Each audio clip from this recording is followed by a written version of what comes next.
Everyone, welcome to Sai Baba Infotech. Hope you all are doing well. दोस्तों, ये जो session है अपना, ये दूसरा सेशन है 1500 वन लाइनर साइंस क्वेश्चंस का। ठीक है, मैंने पहले भी डिस्कस किया था, आप लोगों का रिस्पांस भी मिला और आप लोगों ने ये चीज़ कहा कि इस सेशन को हमें कंटिन्यू करना चाहिए। तो दोस्तों, अभी भी अगर इस सेशन को आप कंटिन्यू करना चाहते हैं तो कमेंट सेक्शन में जा करके ये चीज़ को ज़रूर बताइएगा। ओके, क्योंकि आप ऑडियंस है और इस ऑडियंस के हिसाब से ही सेशंस को प्रिपेयर किया जाएगा। ठीक है, और अगर कुछ रिफॉर्म चाहते हैं इस सेशन में कि कुछ और ब्रीफ डिस्कशन हो, ये सब चीज़ें हो, तो आप प्लीज़ बताइएगा। So once again welcome to Sai Baba Infotech. आइए चलते हैं, क्वेश्चंस को देखते हैं। तो सबसे पहला प्रश्न जो है आपकी स्क्रीन पर कि भाई साहब, एक वृत्ताकार वलय का गुरुत्व केंद्र कहाँ पे होता है? इंग्लिश मीडियम वालों, एक सर्कुलर रिंग का सेंटर ऑफ ग्रेविटी कहाँ पे होता है? तो ध्यान रखिएगा, कहाँ पे होता है एक सर्कुलर रिंग का सेंटर ऑफ ग्रेविटी, या फिर एक वृत्ताकार वलय का गुरुत्व केंद्र कहाँ पे होता है? वलय के वृत्त में। ठीक है, कहाँ पे दोस्तों? वलय के वृत्त में। ध्यान रखिएगा, मतलब कहाँ पे? सेंटर में। ठीक है, रिंग के सेंटर में। अगला प्रश्न है आपका, मानव रक्त का पीएच क्या होता है? तो ध्यान रखिएगा, मानव रक्त का पीएच होता है लगभग 7.4 या फिर 7.5, 7.4, 7.5। मतलब अगर ये प्रश्न पूछा जाए तो ये किस तरीके का होता है, तो इसको भी ध्यान रखिएगा, यह बेसिक होता है ना। आपका क्षारीय होता है, हल्का क्षारीय होता है। ध्यान रखिएगा, हल्का क्षारीय होता है। ठीक है, अम्लीय नहीं होता है। ओके, अगला प्रश्न है आपका, खनिज संरचना की दृष्टि से हीरा क्या है? तो हीरा क्या होता है दोस्तों? कार्बन होता है। असल में क्या होता है? कार्बन होता है। ठीक है, अच्छा, अगर आप हीरे को जलाओगे तो कौन सी गैस निकलेगी? तो ध्यान रखना, कार्बन डाइऑक्साइड ही निकलेगी। ध्यान रखिएगा। ग्रह गति का सिद्धांत किसने प्रतिपादित किया था? मतलब प्लैनेटरी मोशन के लॉज किसने दिए थे? तो ध्यान रखिएगा, प्लैनेटरी मोशन या फिर ग्रह गति का सिद्धांत केपलर ने दिया था। किसने दिया था दोस्तों? केपलर ने प्रतिपादित किया था। हाइड्रोजन बम किस सिद्धांत पर आधारित है? हाइड्रोजन क्या है?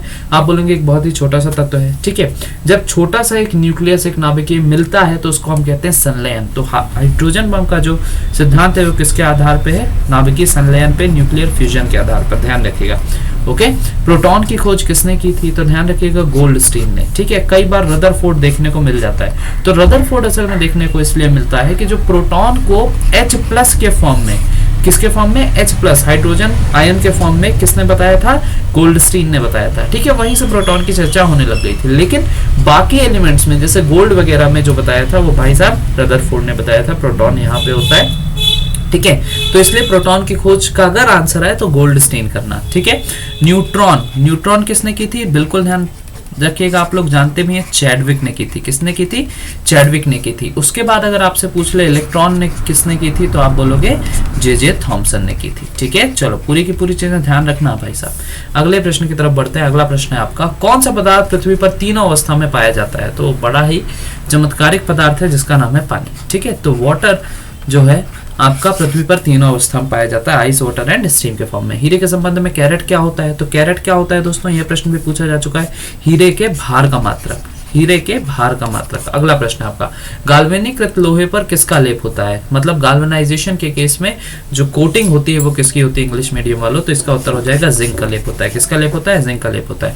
भारत में विज्ञान दिवस कब और क्यों मनाया जाता है? सीवी रमन द्वारा रमन प्रभाव की खोज करने के उपलक्ष्य में। ठीक है, 28 फरवरी। ओके, सीवी रमन का जन्म दिवस कब होता है दोस्तों? तो ध्यान रखिएगा, विज्ञान दिवस रमन प्रभाव की खोज करने के उपलक्ष्य में मनाया जाता है, ना कि उनके जन्म दिवस के उपलक्ष्य में। ओके, तो इसका उत्तर क्या हो जाएगा? सीवी रमन का जन्म दिवस होता है 7 नवंबर 1888 को।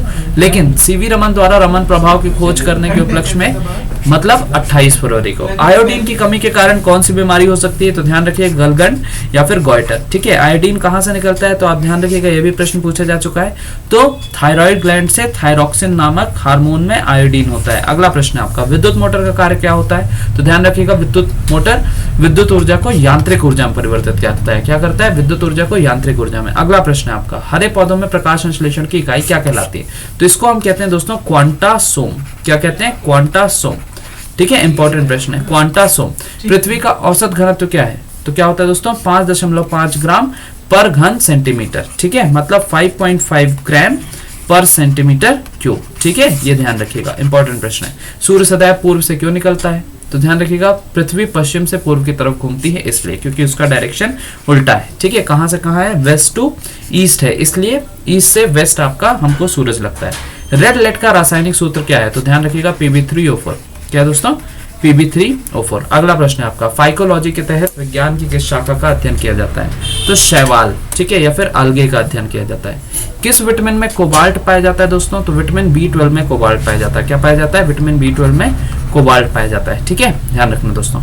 ओके, अगला प्रश्न है आपका, चलिए, तो विटामिन B12 में कोबाल्ट पाया जाता है, इस चीज को ध्यान रखिएगा। अब अगर आपसे यह प्रश्न पूछ लिया जाए, ठीक है,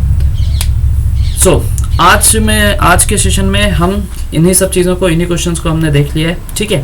तो अगले सेशन में आगे के क्वेश्चंस को देखेंगे। Thank you so much for joining this complete session, और कमेंट सेक्शन में ज़रूर बताइएगा कि this session was beneficial for you और not. Thank you so much दोस्तों।